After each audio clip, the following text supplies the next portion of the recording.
Hello, and welcome to the Bee Formless Flow Driven VC podcast. I have the very wonderful Tim Hoerr. And I got that right, didn't I, Tim? Yes, I got that right. Tim Hoerr from Illinois.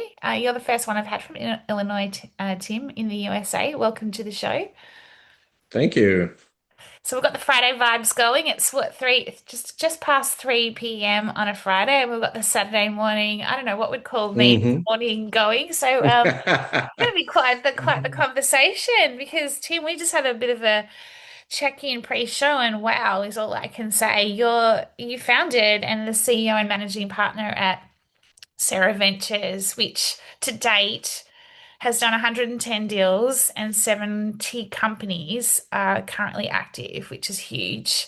You started the business in 2008 in the GFC, and interesting that 2008, and we kind of go 17 years forward and look where we're not in a GFC as such, but look where the state of the world is on a political, economic, you name it, play. So I'd love to get your Right. thoughts on the cycles. So hopefully I'm getting this right, but you're a seed stage firm and you manage Serra Capital. You also have Serra Advisors, which is merger and acquisition. It's an M&A practice. Right. And you invest across predominantly now AgTech and food. And there's a number of, I guess, I'll just say sectors, categories that sit underneath that. I'll let you explain it because when you started explaining it, Okay.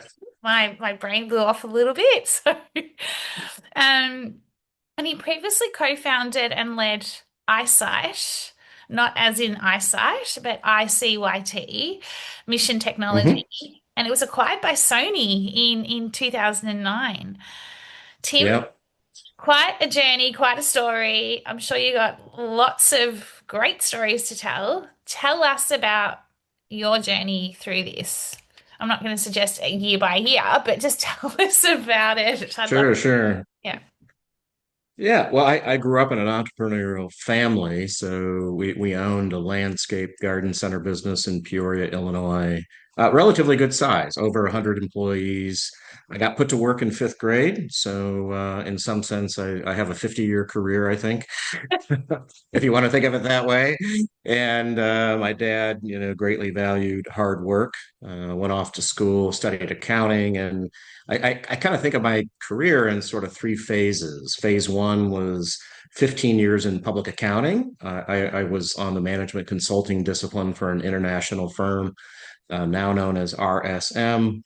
That actually took me out to the west coast of the U.S. Moved to San Diego with RSM and my wife and three daughters, and at the conclusion of sort of that phase one, I became an entrepreneur. So I think my destiny was always to be entrepreneurial. Growing up in the garden center family and doing a little bit of everything and then serving entrepreneurial clients over a 15-year period of time with RSM. I got to see sort of the full range Yeah. of how to run different types of businesses, what to do right, what went wrong, and became an entrepreneur. Got involved with a software company actually back in Illinois, so moved back to Illinois, and then as you mentioned, had an opportunity to co-found a scientific instrument company called iSight, where the little letter I stands for the state of Illinois, and Ah, that's CYT. cool. Yeah, how about that? And Yeah. CYT is cytometry, which I don't even think I could spell cytometry when we co-founded the firm. So I was the business person. I joined with a scientist who was based at the University of Illinois here in Urbana-Champaign. And yeah, the two of us put together an outrageous proposal to Monsanto. Monsanto wanted to know, could they sort bull semen into X's and Y's and have an X straw that they sold into the dairy market that would guarantee the birth of a female, birth of a cow, as opposed to a bull. And we somehow convinced them. I think it must have been my scientific partner that convinced Monsanto that yes, indeed, we could build this high speed contraption with solid state lasers and the latest and cutting edge technologies. And they bought this proposal.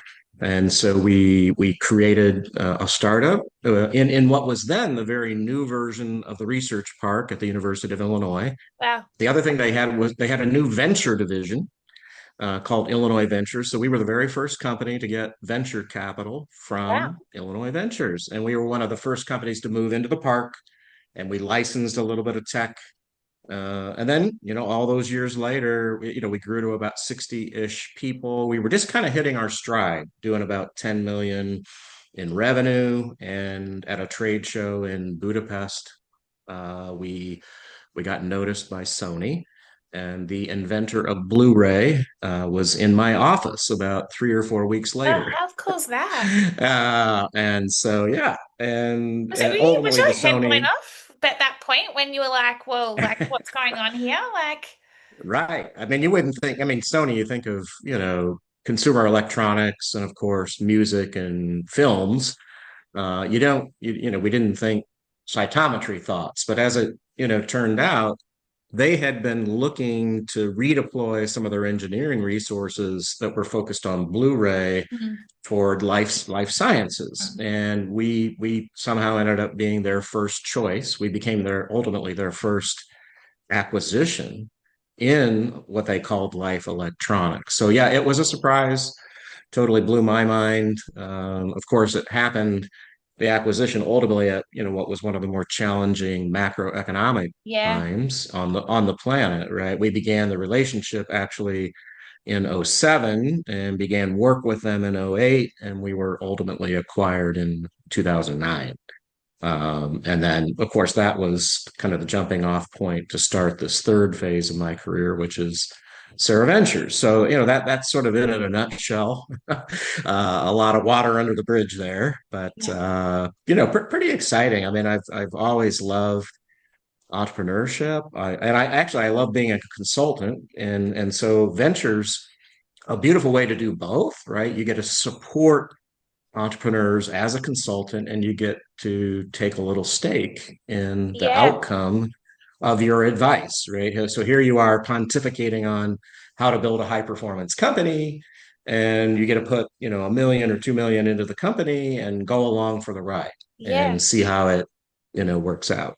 Gosh, so many questions. It's such a fascinating phased journey. First thing that comes to mind, because you're predominantly investing across ag tech and food. Did the ag tech come about from I know this is probably just going to be probably like B, why you even asked me this question, but I like to put things together, right? Was it from when you were being brought up, like in the gardening, because you were in agriculture somewhat, like as a young boy growing up with your father and everything? Did you have a passion for it, or is it something you fell into? Yeah, that's a great question. And it really was a combo of things. And that was one of the elements. So my background, not only growing up, in an ag related business, but a lot of the consulting I had done in phase one of my career was somehow connected to the ag ecosystem. So whether Yeah, that was a fertilizer dealer or a large farming operation or a large food processor, and so, that domain always made sense to me. And it also embodies a lot of I mean, there are critical pain points inside food and ag that need to be solved, if we're going to perpetuate the planet. So that was one. The other, we sort of fortuitously have one of the world's most renowned ag universities in our backyard. University of Illinois is very well known in ag. It's also very well known in computer science. So it's kind of an odd combo of, cutting edge tech applied to, age old problems, right? So that was another. But then we did our first ag tech deal amongst many other types of deals back in 2010, I think. So it was a category of ours from the beginning, and then as we looked at kind of the categories that perform better versus others, ag sort of emerged as, hey, you know what? This has been a great category for us. We've gotten some nice exits. We've had some nice run up in value. So in 2020, as we were contemplating what type of a fund to bring to the market, and prior to that, our funds had been more generalist or yeah, a mix of various tech. We said, hey, ag and food, for all of those reasons I just enumerated, made some sense. And so that's kind of how we moved into more of the sector specific focus on ag and food. And how did Sarah, the name Sarah, like what? Because you gave us a little eye into eyesight. uh, yeah, well, names have big meaning for me. Me And too. in San Diego, so we lived there, our family from 1995 to 1999. And I'm fortunate to actually have a place there now again after coming back to Illinois. But I learned the story of Junipero Serra, who was a Franciscan monk from Spain and moved to the what was then the Baja California area back in the mid 1700s. And he's the guy that moved up the coast to plant the missions. And the missions ultimately became the cities of California. The mission San Diego, the mission San Luis Capistrano, San Carmel, San Francisco, So his story really, really intrigued me. It's like, okay, Yeah. this guy was clearly driven by mission, but he was also very entrepreneurial, right? I mean, you can imagine like building these outposts in the, the unestablished area of Baja California in the mid to late 1700s. And if you drill down and look at his story, he was also very much a humanitarian, and he negotiated ultimately what was called effectively a human bill of rights for the Native Americans, who there's a whole element of the Spanish conquistadors sort of not treating people very well, but Junipero was very much an advocate for human rights and yeah, and amidst being an entrepreneur. So I'm like, you know what? I think that's an aspire. I aspire to do the same, to be a humanitarian, to help solve big problems, and to ultimately have a vision for doing big and meaningful things. Yeah, I love that. Such a great story, such a great background. Would you say, Tim, that your third phase of your career is your most, I don't know if it's favorite's the right word, but most meaningful phase of your career? Or do you think that, Yeah, yeah. If you talk to my wife, she knows that I don't like the question, "What is your favorite blank?" Favorite color or food or so I can't tell you B that this is my favorite phase, but it seems like it's kind of the comeuppance. It's the maturation, of yeah, phase one and two. And not that I've got it all together now, but I'm able to apply all that life learning and wisdom mm, now to a set of, people, 20 something, 30 something, 40 something year old teams that they're saving the world, quote unquote, in their own little mm, slice, right? And that's super meaningful. yeah. Like there's isn't anything more meaningful than coming home from the office today and having interacted with two or three of my portcos today and just watching their progress and kind of standing back like a proud father or maybe I'm more of a grandfather now with this silver hair. Love the silver hair look, by the way. It looks good on you. It suits you. So yeah, Oh, just so thank you know you. that. But in terms of that, you just said something that kind of I would like to like probe into because it'll come into your response to my question when booking in the pod. You just said you haven't got it all together. And you said that in a very humble way. And I truly believe we never ever have it all together, no matter what we say on whether it's social media or whatever, right? There's always Right. shit going on. There's always something happening. And you Yep. would see that day in, day out with your portfolio, with your with the people that you're working with, you just called it out with a lot of them, in terms of like they're all at different stages in their businesses, and there's never a day the same when it comes when you're an entrepreneur. How do Right. how do you embrace that? How do you handle that? And I'm not just saying right now, like over the years, I'm sure you've had times where it's just like, whoa, like I don't know if this is going to work or. Yeah, absolutely. I think it's what you make of the various, I think, points of failure, if you want to put it that way, in life, because life's going to throw you situations where you are ultimately going to fail.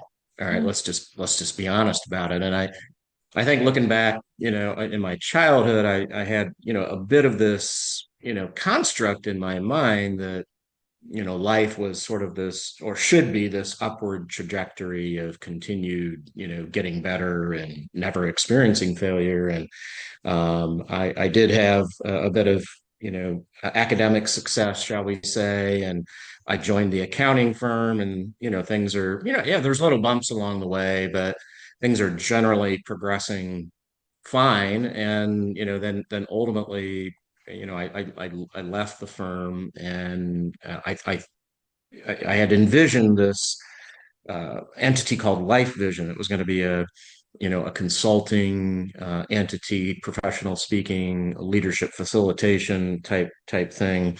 I had a book that had come out, and it was going to be this sort of grand adventure, creating my own entity, and it was a tremendous failure. I mean, like everything I did for 2 years from roughly 1998 to 1999 was a face plant. And the little minor maybe failures and challenges before that, maybe prepared me a little bit, but nothing really prepared me for a 2 year period of time where nothing went right. I mean, like nothing went right. And I think through that, it was a fundamental reframing of my life paradigms and how I view failure. And ultimately, I mean, I had no choice but to embrace it. You could, like they say, it's so trite. You could either can get bitter or better. And I said, I'm going to use this experience to get better. And as I sort of autopsied the failure, that there were elements that were my fault. Then there were other elements that were like, you know what? I didn't cause that. I didn't control that. And so it was kind of taking inventory and seeing, you know what? It's kind of a collection of Yeah. stuff that was my fault and stuff that wasn't. And so what are you going to do with that? Well, you're going to learn from it and, bounce it forward. You're going to figure out, how to apply that then to the next thing. And so I think that experience, that 2 year experience, then framed failure for me going forward, because like just as recently as the last 2 or 3 years, we've experienced some real challenges and failures in the venture, in the venture domain, and within a couple companies in our portfolio, and even on a personal level, I have felt very personally challenged with a couple of situations in the last 2 to 3 years. So it's kind of been sort of a compounding of business and personal challenges, but my mindset has been reframed by Yeah. this thing that happened 25 years ago, whatever it was. And so it really is about, okay, embrace a new mindset, and embrace the people around you. I can't say enough about how the people around me, people, my wife, number one, my kids, my family, you know my associates and colleagues, that during these times of crisis or failure, and I've tried to be relatively open about what I'm going through, that they have embraced me, and Yeah. haven't That's written what me you off. want. Right. That's what you need. You need And that. yeah, and that's really been the key, is just understanding we all face this kind of stuff. We all have elements of brokenness or failure in our lives. That's never going to change, right? Thanks. But hopefully we can help one another Through it. through them to Yeah. get to the other side and enjoy again more of a season of, say, flourishing. Yeah, I love that. I love it. And when you booked in for the pod, my question was, what's one unique insight or lived experience in life, leadership, or investing? You said failure is a dirty word in venture capital with an exclamation mark. But we all learn more from times of failure and challenge than we do times of success. those that develop the resilience through failure have a secret ingredient that carries with them throughout life, enabling future success.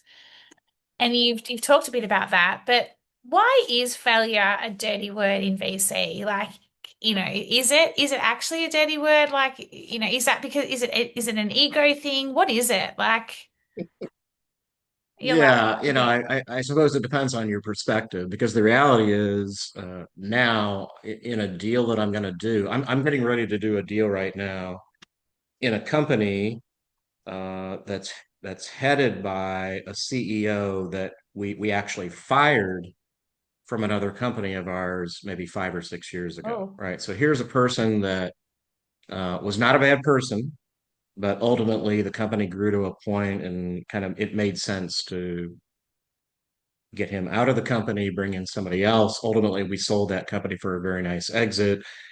And I loved his attitude and his resilience, over the course of, what have been now 5 or 6 years. He's come back with a new concept, and we're gonna write a check and back him. So here's an example of, you know, was failure of this individual, 5 or 6 years ago, really a dirty word? In reality, it's kind of the thing that I liked, not so much that he failed, but I liked his response. In observing his resilience.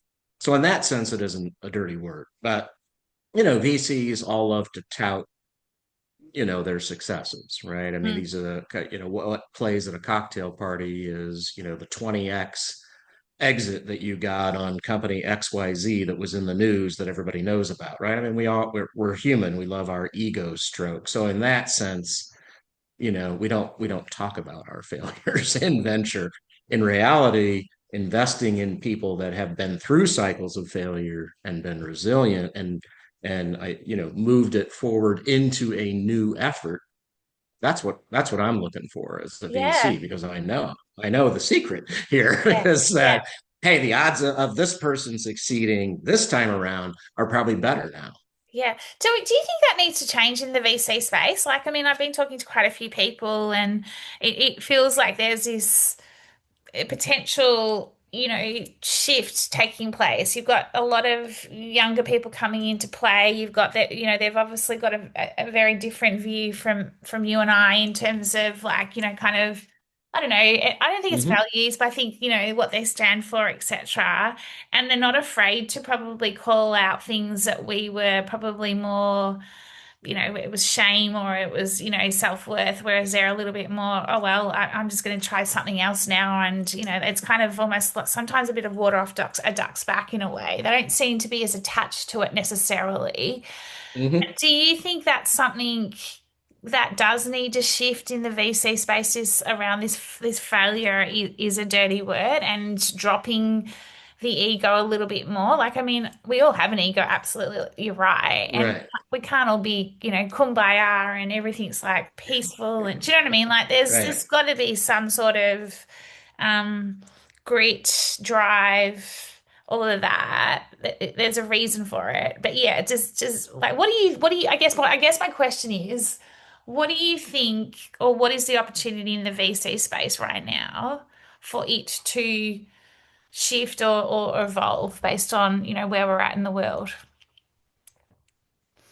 Well, yeah, I think the short answer is yes. VC needs to shift and change along with, other elements of VC, not just this, but I do think an attitude of again embracing the lesson of failure and what it can do for somebody in particular that brings a mindset of resilience and how am I going to learn from it and then Mm. move this life lesson into a new effort. So I think yes, that does need to shift, that needs to change. VC as a whole, I think is struggling with the amount of time that it takes for an entity, a startup entity, a seed stage entity to ultimately succeed.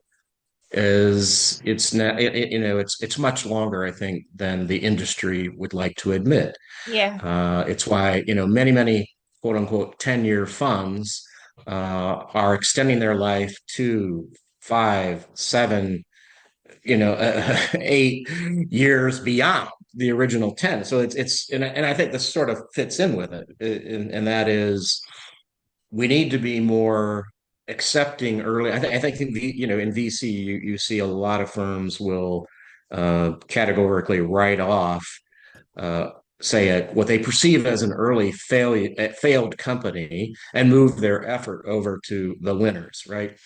I think our model, and I'm not saying we've done it exactly right, is we've tended to be more patient.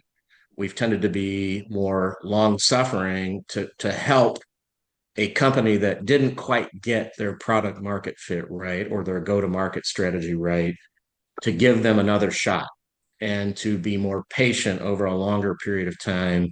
And you know what? We've got a couple of great examples of companies that did get it figured out and they're ultimately going to have, a great trajectory. And so I think that attitude needs to be, I think, more pervasive Mm.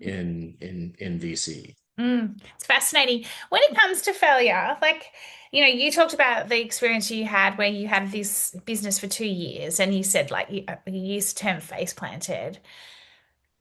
At what point or at what point do the founders now, or when do you decide that it has actually failed, or you do need to completely pivot, walk away, change trajectory? Like, what's your view on that? Like, I mean, because quite often, and you were just talking about, then it got me thinking because timing is like, and especially today, like everything's so ambiguous, it's uncertain. Like, you're pivoting constantly. One minute you think you're here, and then the next minute something happens out of your Right. control, completely out of your control.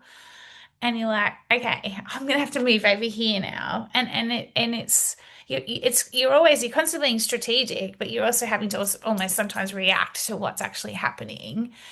Mhm. So at what point, and I love your thought on this, at what point or view that is it where you decide, no, this is not working. This fundamentally is not working. Like, when do you stop? When do you give up and take and look for something else? Well, you're posing probably one of the hardest, if not the hardest, questions in venture or in any kind of investing, Yeah. really. And that is, you sit down and you take an inventory, and you take an inventory of what has this entity accomplished. You inventory the assets that it possesses, both tangible and intangible. You take an inventory of does the pain in the marketplace still exist. You take an inventory of the team, and can this particular team still do it? So it's a dynamic situation, and I don't think there's a one size fits all answer, but you sit down at these various inflection points, you take an inventory, and you make your best assessment of the answers to all those little inventory profiles and decide to move forward. And, it is the hardest decision we make to ultimately pull the plug on something where, on multiple indices, so to speak, we're not getting the right answer. And it's like, you know what, you know, to continue to support this really is good money after bad, and it isn't good stewardship on behalf of our investors, right? And we're always balancing, what's right for the portcos, what's right for us as a management of the portcos, what's right for our limited partner base, right? So you're managing all of those perspectives, and again taking inventory, being very, and again it's not super, it may not be completely quantitative, right? A large part of this is likely a qualitative assessment Yeah. of these different things, and then as a team you decide, okay, yeah, it's not adding up, there isn't enough there, it's more humane to let them, to put this thing to an appropriate end Yeah. and let everybody move on from it. Yeah. Take your tax write off and move on to the next thing. Yeah. I've got two more questions for you, and then I'm going to let you get to your Friday afternoon, and then I'm going to take my puppy for a walk and a coffee. You mentioned also, I've been hearing like little things that you're mentioning. I'm like, going to ask him that, going to ask, but you talked about high performance. what's constitute high performance for you in terms of like a high performing business, a high performing team, and a high performing leader? What do you see that they need to be demonstrating, or yeah, like what sort of person Yeah, is required to be a yeah, high performer? yeah. It's a great question. And ultimately, venture often comes back to backing the right person or persons in a team. It's a team that is extremely competent. It's a team that's absolutely solving a critical pain point in the marketplace, as opposed to, hey, this is kind of a nice idea. No, they're solving something critical in the marketplace. But this extreme competence needs to be married with, in our opinion, extreme coachability and teachability and humility. Those all kind of Love that. say the same thing, right? So it's this strange combo of those coming together, along with a compelling vision and drive, and again resilience, and all those attributes we've kind of already talked about. So it's that strange combo of all those things in a given person or persons.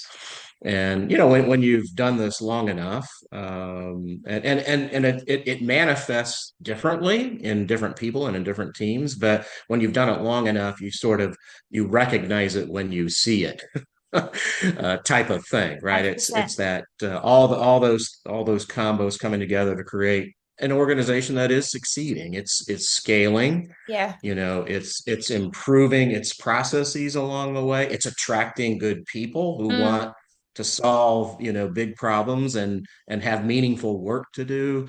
It's they're creating an environment where people are recognized for the work they're doing. They're rewarded for the work they're doing. It isn't just, hey, these couple of people at the top are going to make a bunch of money. It's, hey, the whole team is creating success together. And so that's what we're looking for. I call it the Thank God It's Monday culture. That was the name of the book I wrote when I was oh, going to okay. Yeah, I was going become to ask you. Thank God it's famous, right? Yeah, yeah, yeah. So the TGIM culture is, it require it's all those things that I just described, and you got to work it every day, because humans tend to, we get off track, right? We get distracted. We get, and so TGIM, it's a philosophy, and it's a practice, and it takes work to implement it. And that's what I'm looking for in my entrepreneurs, those that can implement that and be consistent with it.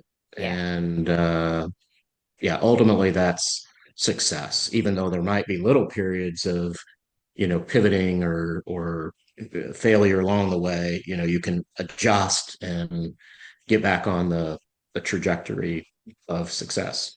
And the philosophy of Thank God It's Monday, the book, is it around looking forward to coming to work on a Monday and you should be like that every day? Is that the philosophy? Well, I think it's more about what can a company do to create an environment that people have that mindset. So what are the ingredients that you need to put into a work environment such that, yes, people are excited to come to work, Yeah, no, that's what I on thought. Yeah, Monday. I Yeah, like yeah. it. It's really simple in terms of Thank God It's you instantly get it. Last question for you. It's a question, but probably a bit of advice, and I had it before when you were talking. I wanted to relate it. Oh, okay, yeah. So we're kind of in a revolution with tech at the moment. AI, everything that's going on. Obviously, you're in from an AgTech, etc. perspective. Like there's just it's just like it's mind blowing, right? It's kind of almost sometimes overwhelming with that much we can do with AI now. But there's also then that human aspect and ensuring that we retain that. You've talked a lot about humanitarian, the meaningfulness and the meaning. What would be one piece of advice you would give any founder, any CEO to ensure that they're leading in this world we're in and ensuring that they're retaining that meaning, like letting tech do what tech needs to do, but like ensuring they're retaining that meaning them, the meaning for their team, the meaning for the business, the greater mission, the purpose of the business, what would be one piece of advice you'd give them? Yeah, I could give them many, but I would. Yeah, one that sort of comes to mind is be mindful about your level of self-awareness. And this goes back to a study that was done by the Center for Creative Leadership. I think it was in the 1980s, and they studied tens of thousands of leaders across many, many disciplines, and they characterized 67 attributes of effective leadership. The number one was self-awareness.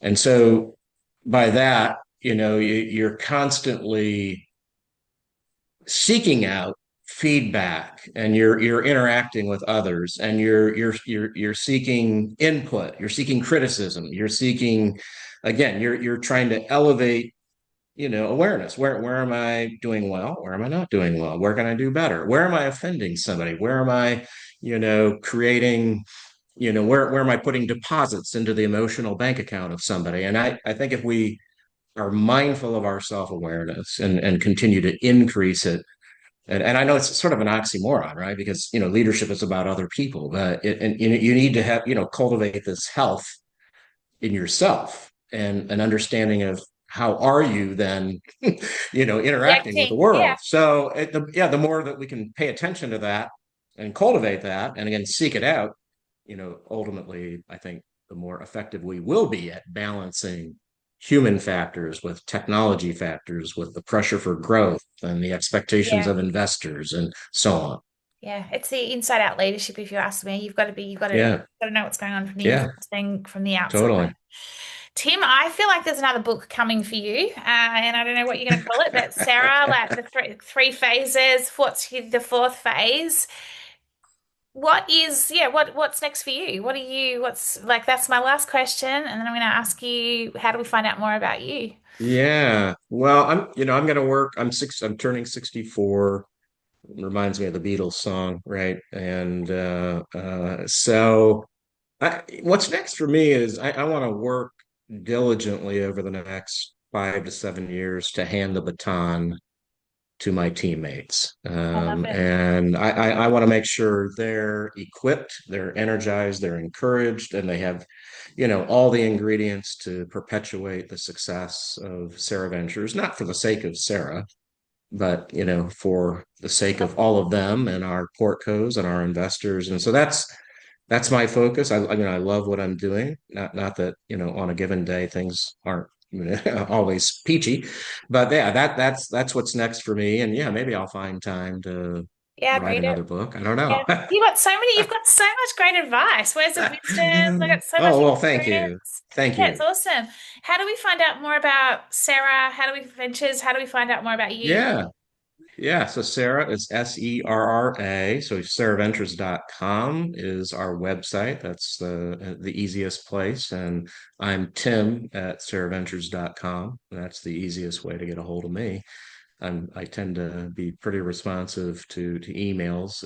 I was just telling somebody this week, my one of my number one pet peeves is Oh, the non-responsiveness same. to Welcome. emails from, particularly from people I know. Right. I mean, it's one thing to not respond to the salesperson that's bugging you. But anyway, so if Offensive, I'm sent Tim. an email, I don't get it. I don't get it. It's just common I know manners. Just a yes or a no. Like, it's not hard. Like, it's simple. I'm surprised at how many people compliment me on my promptness in same. responding. And I'm like, it's just basic business. Same. I've you always been know? like you. I'm the same as you. People are like, "You're so responsive." I'm like, "No, it's just called Yeah. it's business manners." Like, Yeah. it's just, Yeah. yeah. Anyway, we could do a 100. whole write a whole po- do a whole pod. You could write a book on that, actually, because I actually feel like at There the you moment go. I would love to write a thought leadership piece on non-responsiveness and just go, what is going on in the world? What is going on in the Yeah. business world? Like, what It's happened? You know? totally, it's gotten worse. I Yeah. mean, and it's just downright rude. And yeah, it Yeah. bothers me to no end. And Yeah. it's across the board, whether it's, I don't know. So yes, we need to figure this one out and write a book. Yeah, totally. Tim, it's been a real privilege talking to you. I'm gonna let you get back to your All Friday. right. Well, thanks. It's been a Thank you so pleasure. much for the conversation, and have a wonderful weekend. You too. Thanks, Tim.